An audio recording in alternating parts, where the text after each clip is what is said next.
Games from the Cellar, the board gaming podcast.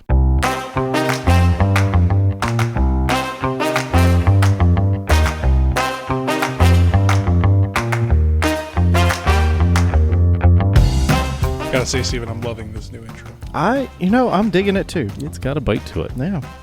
All right, Ed, please introduce us to this monstrosity that we're about to play. This monstrosity is the Deep Rock Galactic board game. Where's Rock the and candy Stone. mountain? You're supposed to do the rock and stone thing.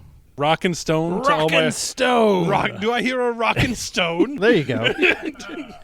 I don't know all my much fellow about. miners out there. I don't know much about the game, but I know that you're supposed to say that. Yes, Rock and Stone to the bone. Oh. Anyway, this is the Deep Rock Galactic board game. It's been in my basement since I drunkenly purchased it off Kickstarter maybe 2 years ago. Yeah. So you had it for 2 years? It says on Board Game Geek that it was 2022. So when it came out? And That's you when it came out. Okay. cracked the plastic tonight. Correct. Well, I haven't had anybody to play Deep Rock Galactic So with until I met you fine fellows. It's a brand new game, but it is not a brand new game. Correct. Very good. It is new to me and to us. So apparently there are some interesting Easter eggs, I guess you would say, in the rule book. Why don't you explain that one real quick to us? Into the mic. All right, so I was looking through the rulebook, and in the credits section where it's going over the producers and directors and designers, they have portraits. And over each portrait, someone has lovingly photoshopped a beard model from the video game. Kill everything without a beard. They're luscious, ridiculous beards. It's fantastic. Yeah, I suspect... All right, so... A little background. These two, Sam and Ed, have played this video game extensively, and John and I haven't. And I Had not even heard of it. I had not either until Ed told me he's got a board game. I didn't actually realize it was a video game until today. I have a feeling this is going to be one of those episodes where there's going to be a lot of inside jokes that me and John, Do not a.k.a. understand. the old people, aren't going to get. I mean, really, the only joke you need to get is Rock and Stone. Maybe for Carl. Yeah. For Carl. Carl's a legendary, Possibly missing dwarf. Lazy possibly missing person? dwarf. No, he's Because that's our Carl. Our Carl's a lazy Lazy Carl. No, we don't know. No one knows anything about Carl. He's other than the some dwarves sort of shout. He's some for sort Carl. of mythic, aspirational figure who, achieved Great. Herculean feats and vanished somewhere. all on the planet. horizontal. All while incredibly drunk, probably. Right, Yeah. right. So Sort of like a staccanovite, sort of thing. That's a big word, Ed. that was a massive word. But- I like, haven't I'm taken an thinking about- ACT or an SAT in years. This is like political history. This is like Soviet Union, like make believe. A guy that carried up 10 tons of coal in a day because Stalin had his guys working in the mines all the time. Paul Bunyan-ish. Exactly. Yeah, that kind of thing. Paul right. Bunyan. John Henry story. Didn't even have to go Soviet. I know, but I did. He is wearing red. Wait a minute. Thus we done, comrades. So it's a hex board, Yes. Yes, and this we is kill things. a Yes. hex board. You kill things. You explore the caves. Gather minerals. Gather minerals. Hopefully, drink a couple beers. Watch your ammo. So our team, we spent 40,000 points making this team because we're dwarves with guns. Set No. in a This scientific isn't future. Warhammer, John. Yeah, you're mistaking. This us is for Deep everything. Rock. Let me take another look at the board in front of me. It Are looks you suspiciously sure this like is not? Warhammer. Yeah. I don't think it is, though. We could be fighting Tyranids, but we're not. We're fighting. Glyphids. Not Tyranids. Glyphids. They're Wow. a different That's sort of similar. alien bug. Yeah, I never did 40K. I did regular Warhammer. it's on a I was different always planet. Skaven. Was there a Skaven analog? in There is 40K? actually not a Skaven analog in 40K. Hang on. I'm gonna blow your minds right now. The humans are the Skaven in 40K. Oh, that's a cop out. No, I'm saying. No, but thematically And they Decker don't was a match replicant. Skaven. I think Wait. they do. I don't They think ravenously they do. swarm all over the world to strip them of their minerals in a relentless pursuit. No, that's a stretch. Mm, That's a I don't know. stretch. Pretty Anyway. compelling. Yeah, we're getting off the reservation. Some here. people say it's the HUD, but I don't think so. So, Deep Rock So- Galactic. So, okay. Cooperative game. Yes, it's a cooperative game. Instead of talking about how cool the video game is for 5 minutes, I'm going to talk about, even though we've only just kind of set up the first mission, there's some stuff here that I think is really cool. Specifically, the way this map is laid out, they're trying to model how the fact that you have to use terrain, you have to manipulate the terrain to complete the objective, right? And they've done this because we have a hex board in front of us. It's all black, and then there's like hex tiles that we put out to represent the terrain. And there's pieces that aren't connected to the part of the map that we're on. So to get to them, we have to dig through the walls, represented by placing down new hexes, which I think is pretty neat. Okay, so I get this now. So basically, there are blank hexes between two. There's islands of space two right now. groupings Right. of You hexes.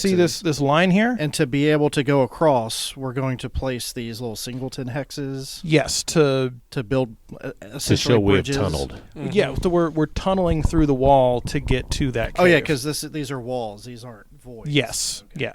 Yeah, the voids are the actual void looking. Yeah, it's a little confusing because there's the black spaces that are part of the full board are cavern walls. The black spaces that are little mini tiles set on top are pits that we still have to figure out how to cross or get around, but I get it, but it doesn't. You know, It's not a natural thing. no. fine. It's fine. It's fine. I like mechanically, I like it. I agree it's a little weird, but I'm not sure that there's a better way to represent it unless you really want to just go into put little like cavern walls around everything, and that feels like it'd be a pain. or not have the back of the big board or the big Have board it be black. Right. That's true. It should be rock colored. And then the voids should be a different color. I know in the video game there are 5 or 6 different environments you can go into that all have different effects and things that can happen. I wonder if that's represented here as well, in which case you couldn't have one rock color because it wouldn't work between like the ice biome and the volcano biome. And like maybe it'll be more action points to break through different kinds of rock as we move forward. I mean, I'm just spitballing. yeah. So we show up, we kill things, we Collect the minerals. take gems and stuff, Yes, mission And that's it. control. and then we get in our little pod and we like take back off again, right? Right, and give all the money to our corporate overlords. I do like the way this actually works is you're deployed into the planet's crust via drop pod. You get out of the drop pod and it leaves. It flies away. And they don't send pickup until you've completed the mission. So it's really Can't help but think that we burning should your be boats behind you. So Yeah, we should, the we should only be way contacting our union representative. yeah. That sounds like a bad idea. Poor union representation in the far future. We are part of a union though. There's They posters up on the space rig. Yeah. It's not a very good one, I think. Or this is as safe as they can make it. I say that I think there's a line about how because of the union we get to keep the gold that we mine. Oh, okay. Yeah. So apparently, as dwarves, we decided that keeping the gold was more important than always having an exit, which is Sounds probably dwarvish. in character. Yeah, Dwarfish. we're literally diving too greedily and too deep. And to be honest, I think that's part of what makes the game so much fun. Is it's very thematic, even though you're like space dwarves fighting aliens with guns. But you're talking about the video game. Yes, and So the only way we're Hopefully going the to find same will the board game. convey that element as well. How could we find that out, Ed? I think we could probably do it by playing. That's a thought. I think we could probably just talk about what it might be like to play. In true dwarven tradition, less talk, more action. All right, let's do Let's it. play the game. Okay, so we don't typically do hot takes. We generally like to play games before we review them on the show, but A few times, yeah. You keep saying that, but I feel like I've definitely played games for the first time. you have. I definitely. But they've been games that we've played. Okay, so it's not unusual for me to do this. It is unusual for you to. Yes. Likewise, Sam. I think that's fair. Okay. Like for the most part, every game that we've reviewed, at least 2 people at the table have played. Yeah, and some of them many some times. Of them, and some of them are new to other people at the table. So, for instance, Wings for the Baron. Power Grid. Power Grid. Okay, there we go. So anyway, We don't typically do hot takes because we like to have a good feel for the game before we talk about it. I thought this was a good idea because Ed and Sam had the context with the video game and could speak to at least that aspect of it. And oddly enough, we have context as well between Jaws of the Lion and Adventure Tactics. Mm-hmm. Is that the right name? Yeah, I mean, we've been doing a lot of crawling lately. Yeah. I mean, there are a lot of games that kind of fill this niche, like also Pathfinder, the adventure game, which we used to play back with in the cards. Day. It was all cards. Yeah. Mm-hmm. And then there's Level 7 Omega Squadron, which you guys haven't played, but I have. It's very similar to this, except that there's the human player running the bad guy. Even Descent Road to Legend. Well, but okay, so now we're talking some ancient history that we haven't played. What I'm saying is Adventure Tactics and Jaws of the Lion, we have played like in the last... Recently. 2 weeks, 3 weeks. Right. I gotta be honest, I feel like there was a lot more energy going on tonight than there ever was for Jaws of the Lion. Mm-hmm. Yeah, so the point I was going to make undoubtedly. is... We don't typically do the hot takes because we want to have like a good understanding of the game. This game, and I don't know if it was the context that you guys brought from the video game, but it seemed like everything was pretty damn straightforward. There were a couple of like rules that we had to look up for some of the specifics on the monsters, but I mean it's a pretty, I want to say basic, but not in like the bad way, like basic as in it's easy to pick straightforward. up. Yeah, I think straightforward is a great word. Straightforward. And it's intuitive. The motion makes sense. Yeah. And it begs the comparison to Jaws of the Lion, which we just recorded on. We've played 5 scenarios of over 4 weeks. And I already would rather play this, hands down, any day over Jaws of the Lion. Yeah. Yes. I mean, Jaws of the Lion was so formulaic, almost. Like, it was much more complicated than this, Yeah. I think. But it was just, this was much more vibrant, I feel like, and much more... I like that term. I mean, yeah, it's more dynamic. It was more fun. There was dynamism. More fun is what it was. There was crazy stuff happening. And screaming and yelling things going wrong. We thought we weren't going to make it. Like 2 turns before the end of the game, we thought we were all going to die. Yeah. And we were hoping to get one guy out. Yeah, we were hoping to get one guy in the drop pod. And we got all 4. Everybody made it. Crazy cards and stupid... funny things that happened, and we just managed to wiggle our way out of it. The lucky dice rolls, it was crazy. Right. And I didn't ever feel that way when we were playing Jaws of the Lion. Like, we steamrolled the first scenario. Like, the first scenario, we completely just wiped the floor. It was very quick and easy. But the second one, the moment you opened that, like, second little cave encounter, because at least on this map, There's stuff that you don't see until you open it up. Hidden rooms that once you open them up, monster closets, Whoops. right? And right away, I think that's a significant departure from Jaws of the Lion, where at least the scenarios we played, Jaws of the Lion, everything on the map was predefined. You knew what was going to be there. You knew what was going to jump out at you. Whereas this, the missions have bits and pieces that are predefined, but there's a collection of tiles that are just... they're blank on one side. Yeah, they're upside down. You can't randomly distribute them. You don't know what's there until you actually dig through it in the mission. The next time you do that mission, it could be something different. Yeah. And that's what we talked about when we were reviewing Jaws of the Lion last time. Yeah. That one of the things that was missing was there were no surprises. And we talked about maybe we need to leave that second part of the map not even visible until we get to it. Actually, that's basically a direct comparison here, isn't it? Yeah, it sure is. is. The map that you don't know what's in there. You could open it up and it could be terrible because it's just the thing spitting out more bad guys that you have to fight through to deal with. Yep. Or you could open it up and find a treasure trove. Mm-hmm. Yeah, so on top of that as well, the bad news deck, as you usually call these, you know, the event deck in this in Deep Rock Galactic, is it adds a bunch of uncertainty because not every turn are the bad guys going to attack, but on top of that, you've got bad guys that drop in on your head, like from the ceiling. Yeah. And then you're constantly spawning in new creatures that are either the basic little grunts or they could be these specialized guys that do ridiculous things. Like these guys have swords for arms, and they're just like, you know, like Edward Scissorhands over there, like slashing up John. Slicing me up. And you know, with Jaws of the Lion, everything is predefined. 3 points of damage. Yeah, like you're never going to get like at least in the 5 that we the 5 scenarios we played, you're not going to get extra guys just like dropping on the board.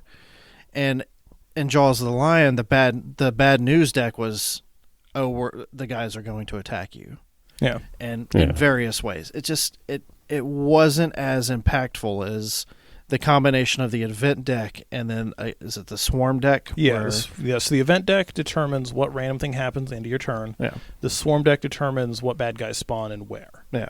If there's a swarm. If there's a swarm. Yeah, and the combination of those two things brought a dynamism that like really just it gave you that uncertainty that makes games fun, and the random events, it's like, yeah, a guy falls from the ceiling, but I'm actually close enough to John where I can shoot it down before it actually gets to him. And there's all these little things like that just and it's not made all it a bad much stuff. more interesting experience. Yeah, you're right. And sometimes there's some good stuff There's happens. some good too. things that happen too. And I think it's, for me at least, like these enemies in Deep Rock Galactic are much simpler than the ones in Jaws of the Lion.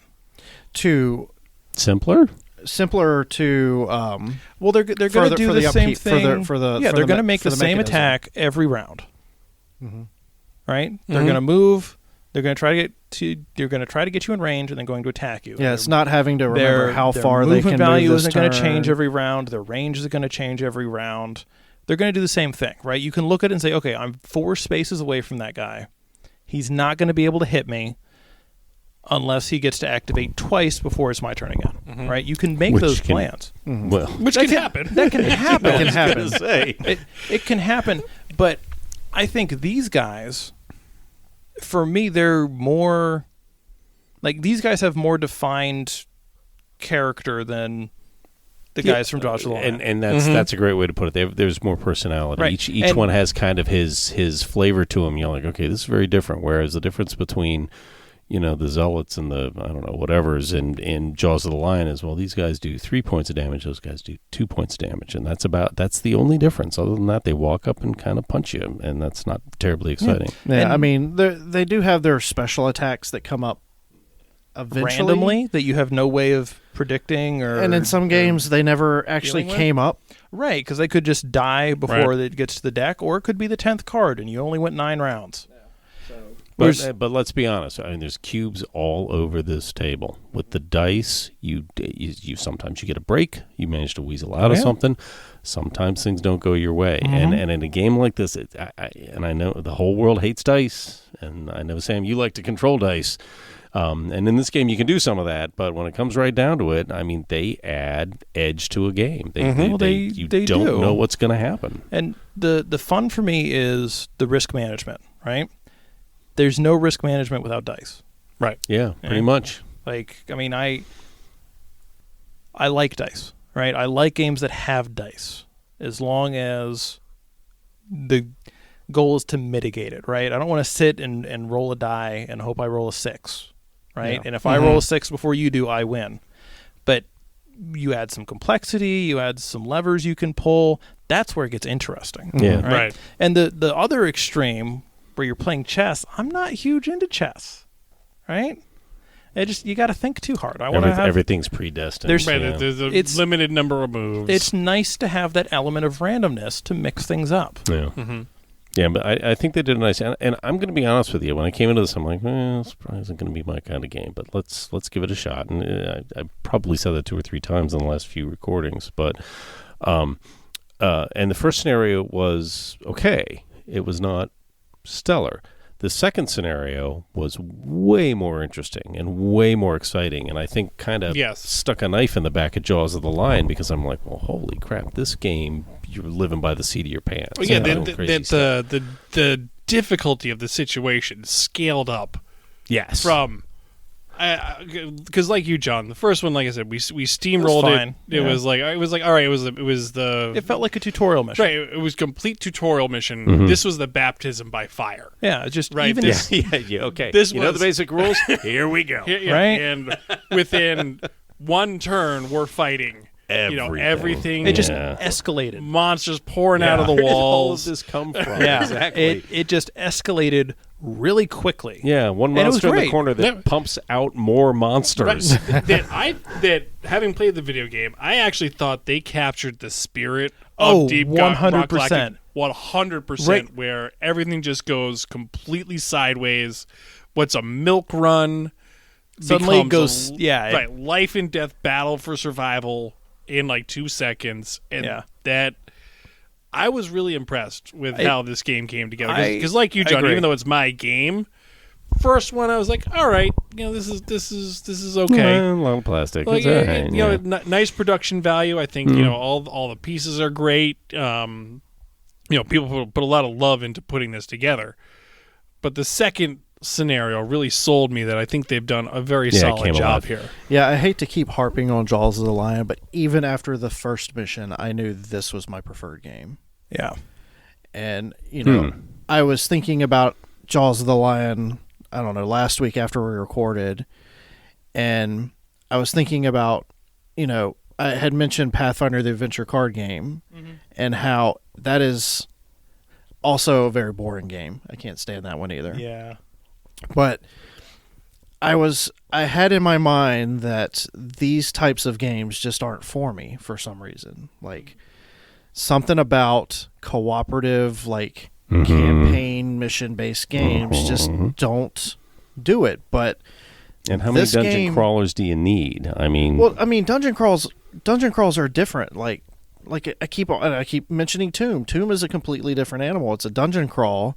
It's competitive. How long has it been since we played Tomb? We're going to play it very soon. I I feel like we owe it to Chris to do it with him, but at the same time, I want to keep the joke rolling where Tomb doesn't exist to Chris. Yeah, for background, we've probably played Tomb 8 or 10 times, and Chris just never seems to be here when we play it, so it's been sort of a running. Well, he's joke. not going to be here next week either. Is he really totally not? should. Is he we not totally next week should. too? Yeah. Oh my gosh. Oh yeah, he's going to the Super Bowl. Oh, that's right. So, all right, we're totally playing Tomb next week. We're going to continue the dungeon. We're going to continue the dungeon crawl suite, as it were. We are awful people. So, you mentioned anyway. So go ahead. I'm sorry. I had one more point I wanted to make real quick.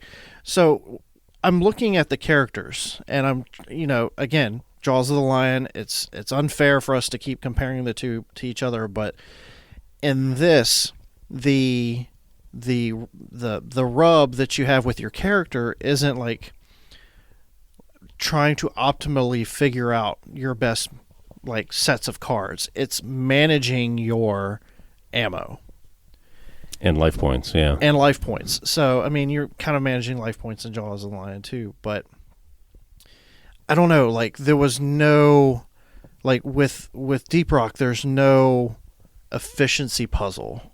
Yeah.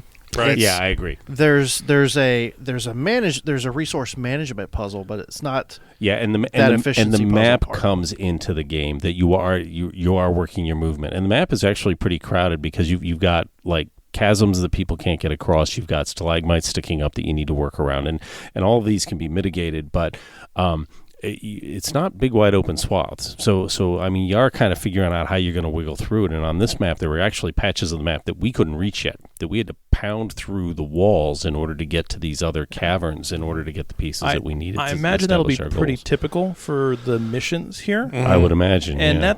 I think that's something they did a really good job with, because like the map's crowded and we all kind of had to like figure out a way to work through the bad guys and get to where we needed to go. Mm-hmm. But on that final turn, we all made it onto the pod, right? Like Steven did it because the bad guys aggroed on someone else and cleared his path. Yeah, to chased after someone else and gave him room. I made it because I picked the pistol that I could shoot for free and got really lucky on the crappy die and killed 2 things. And I had my rock and stone card that allowed me to pick John up, so like, move him, so and drag him onto the thing. The map's kind of tight, but I didn't feel slow. Right? No, you don't feel slow. But what it means is the baddies can get into a spot where, okay, so that's a project. I got to figure out how to get around him. And honestly, that's part of their threat, I think, Yeah. is that they're just taking up space. Especially it's towards the end when it's like, look, I got to get my stuff and get out. And they certainly did that very well, I thought. So, the whole layout,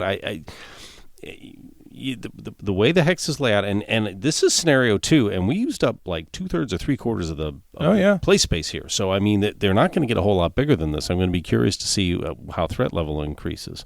The one thing I want to ask about though, because I haven't read the rule book. Do your characters get significant advancements, or do you get a better weapon, and that's more or less it? So, per the base game, there is no campaign play.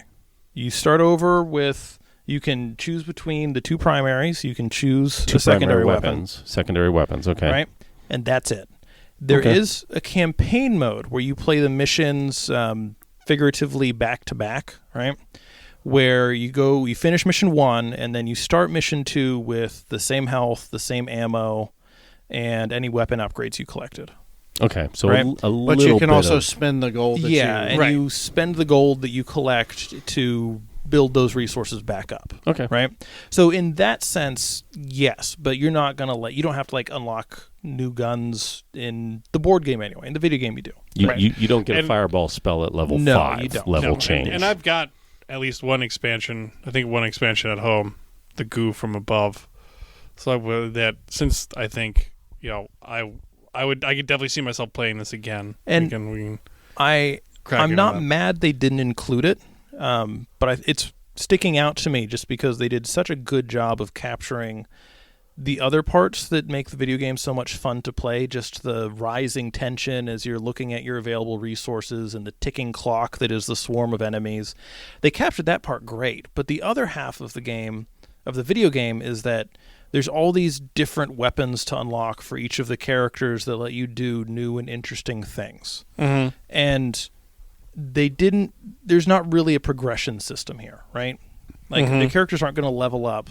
You're not going to change drastically between the first level and the final level.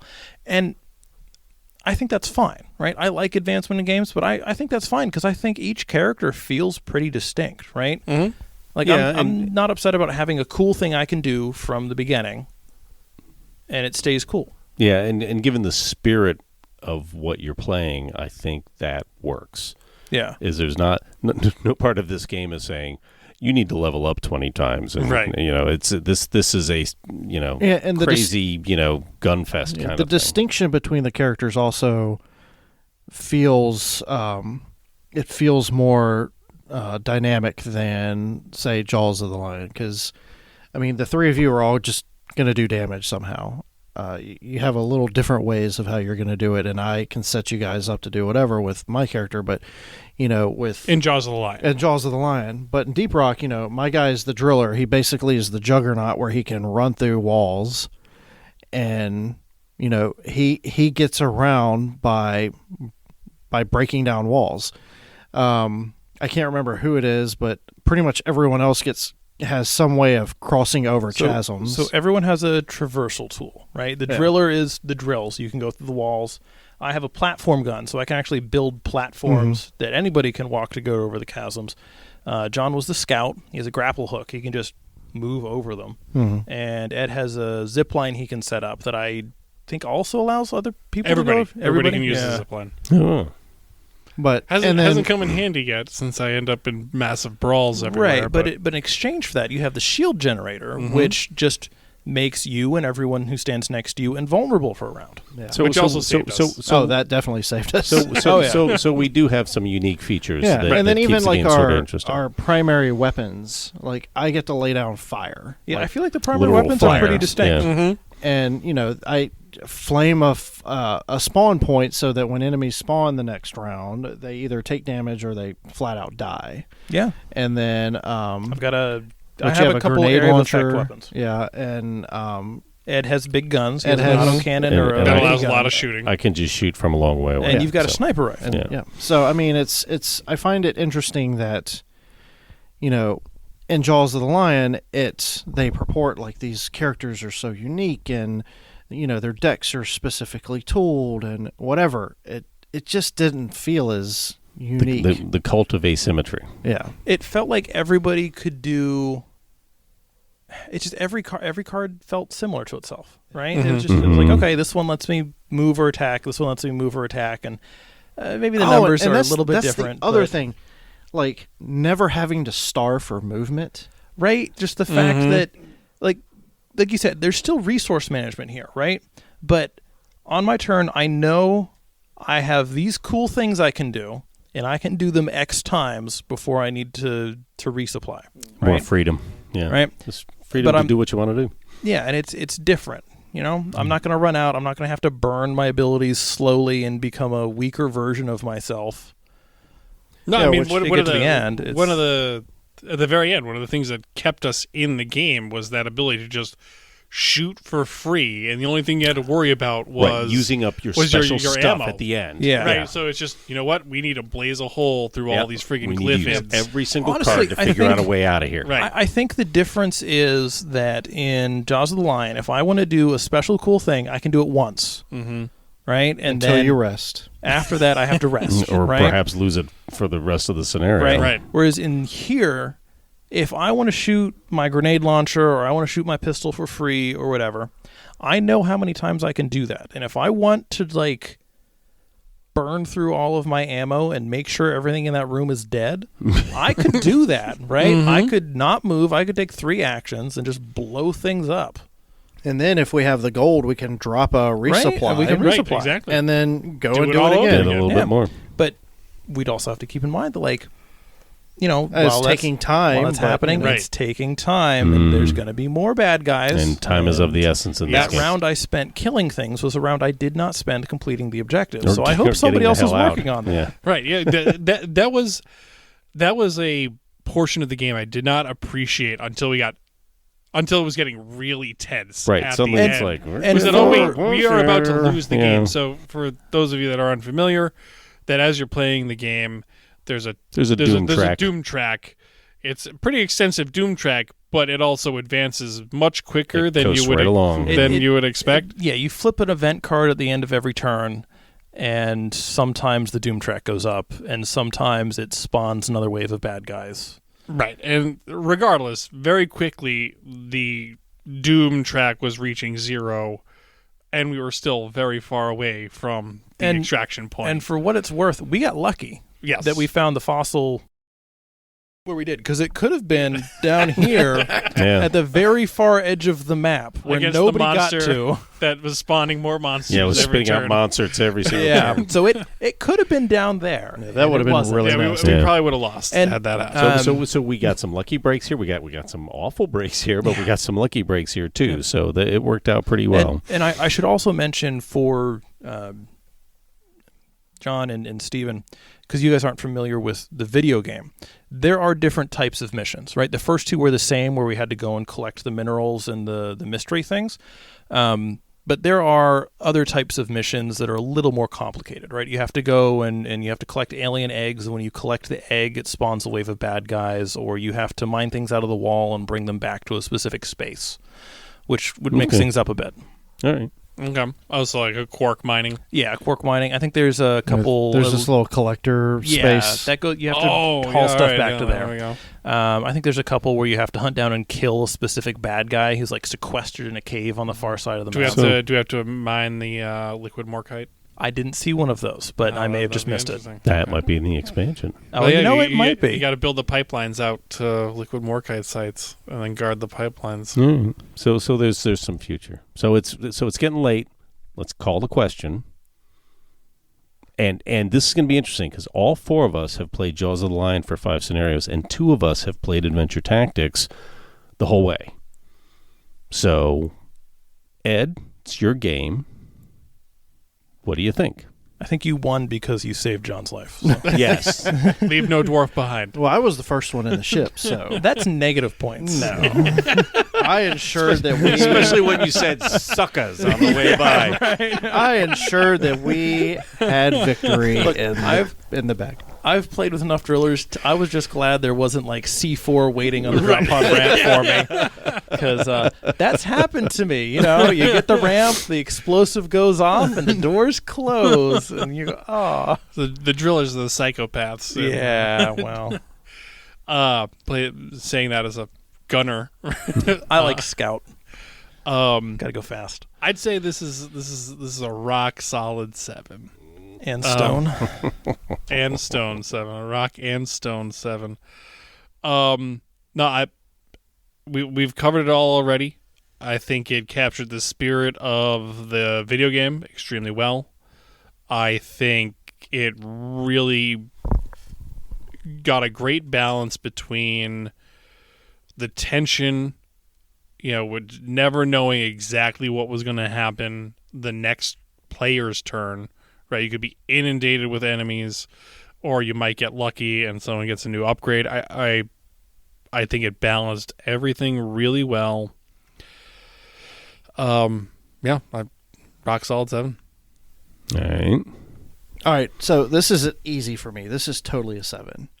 Like, real hard number to come up with. Real hard to come up with that. This is a 7. So I'm gonna be completely honest, completely blunt. Ed, the first time you said, "Hey, I've got this game that I got off of Kickstarter," I rolled my eyes because Chris does this to us all the time. Mm-hmm. He does. And Kickstarter, and the K word. Kickstarter, it's really hit or miss, and it's mostly miss. Mm-hmm. So I was not really excited to put this on the table. I'm glad we did because this was a lot of damn fun. And I'm glad you enjoyed it. I mean, this. I wish we'd been playing this the last 4 weeks instead of Jaws for the Lion. Yeah. But, it was something we had to do. I'm glad we got to this. I'm glad I know that it's available because, on the nights that Chris isn't around or, just in the nights that we're in a mood for a co-op game, I think this is going to fit the bill, and I'm looking forward to exploring this one more. Exploring. He got his in. Yeah. Sam. Mining. Now, Sam, you've played all 3. You want me to rank them? No. You want me to say which one I'd rather play? You've got the background. So what do you think of this, given that you've been playing Adventure Tactics and been playing Jaws of the Lion recently? This is more fun than either of those other 2 games. I would hands down rather play this than Jaws of the Lion or Adventure Tactics. Right? Okay. Adventure Tactics was fine. I enjoyed the character building. He's calling it fine. This game I was going to say this game is fine. That game was fine. This game is great. Holy crap, that's high praise. Yeah. Another website we have to grab. No, this was fantastic. They did a great job of making an experience that it's fun, right? It's fun to roll the dice and kill monsters and feel the tension as things keep running onto the board, and you have to wonder, like, okay, so I'm going to try and hold this line here, and I'm going to hope that the rest of the team does something helpful, and they're kind of running into some problems, and I feel bad about that because I'm over here, but if I didn't go to the side of the map, like, we'd be getting swarmed from this angle, and there's a lot to think about, but it's tactics, right? It's fun. It's like, okay, I'm going to try and do this, and I hope the dice come out in my favor. Now, you have to effectively split the party. You do, right? You have to affect the party. You have to cover ground. But you also have to... You also have to cover each other's butts. Yeah, you also have to be close enough to support each other, because if you don't, you're going to draw the cave leech card, and it's going to it's going to murder you because you're on your own. There's a bit of a buddy film in this, isn't there? Right. Well, and I was very impressed with how well they captured the spirit of the video game and turned it into something that's fun to play as a board game and really hits the same notes. They did a fantastic job, and I would love to play this again. Yeah, it is a very strong 7. Cool.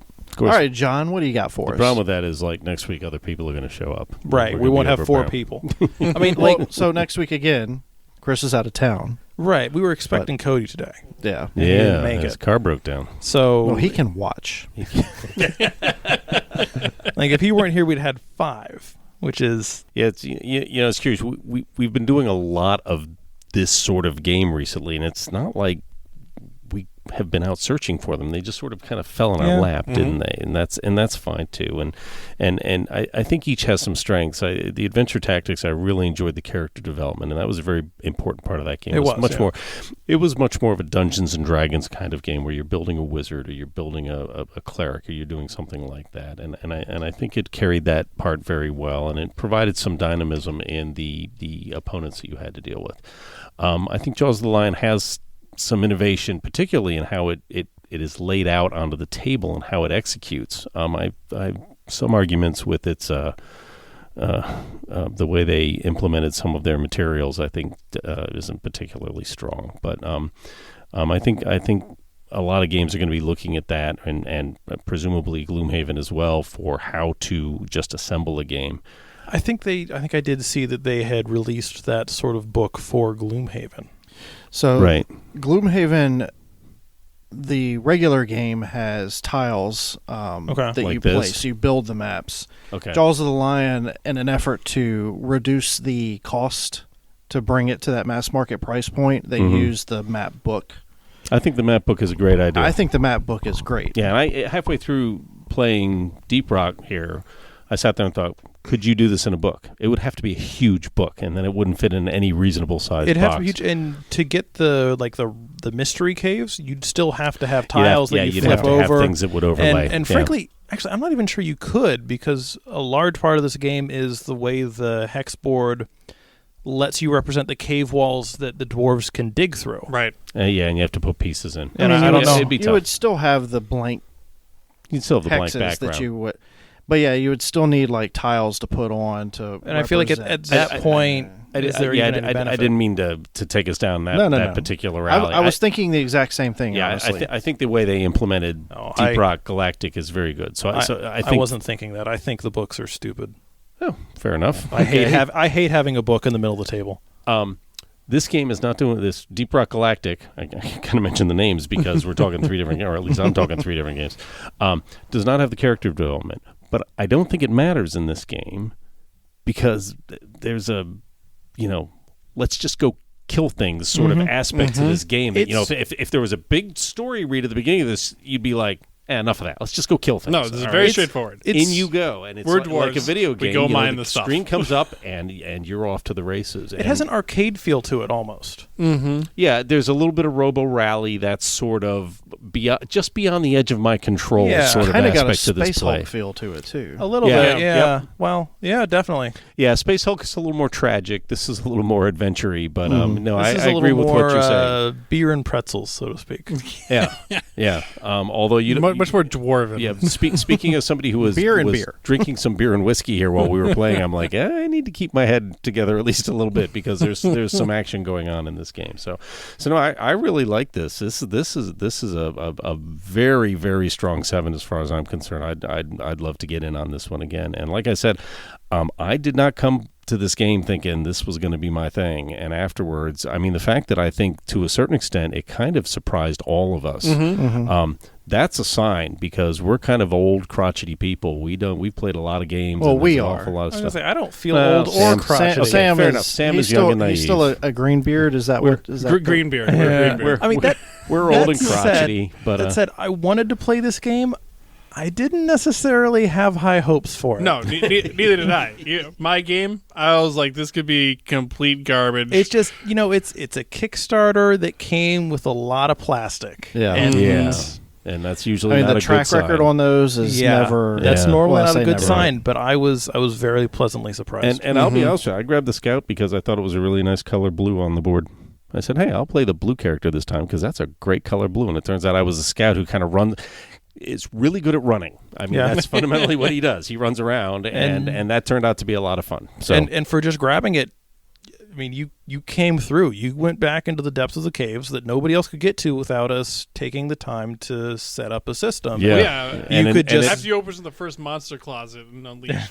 You could just okay, you guys deal with this. I'm heading the other way. Yeah, so I went upstairs to put my daughter to bed, and I was like, guys, go ahead and play my character by committee and until it was I like get back. one turn. It wasn't and like I come back down into the cellar, and I look at the board, and I'm like, all what hell has broken and loose did just happen?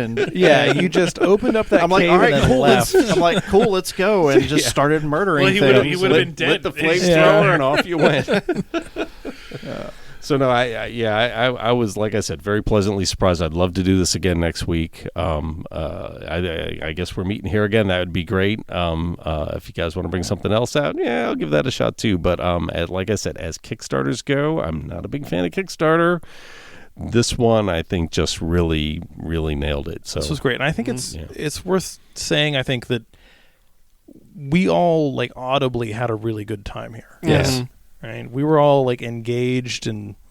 Yeah, there was none of that heads on. down trying to figure out what the best move is. Right. It's like, you know what? There must be some way to optimally. I've got a flamethrower. I'm going to throw fire and just. Right. And I think a part of that is that the turns are fairly snappy, right? Yeah. Yes. Yep. Like I can pay attention to what Ed's doing because even if he's on the other side of the board, he's going to roll some dice and something cool could happen.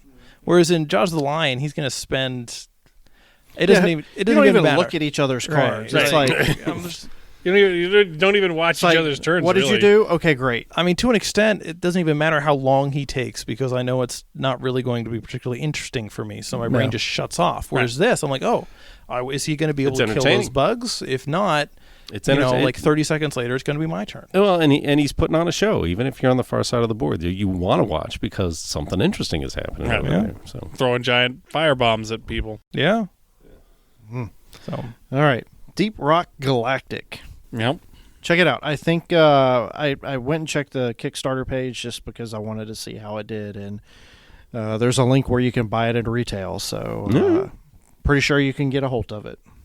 I might pick this one up at some point. This is a lot of fun. Yeah. Yeah, just fair warning. I definitely might be picking up the expansions. Big Having now chunk of played space the on your actual shelf. game after 2 years of sitting on my shelf. Well, we do have one expansion. Yes, the goo from above. Yeah. We'll have to look in to see what the other two do. All right, so that's it. Deep Rock Galactic. Rock and Stone. Rock and Stone. Buy some stickers.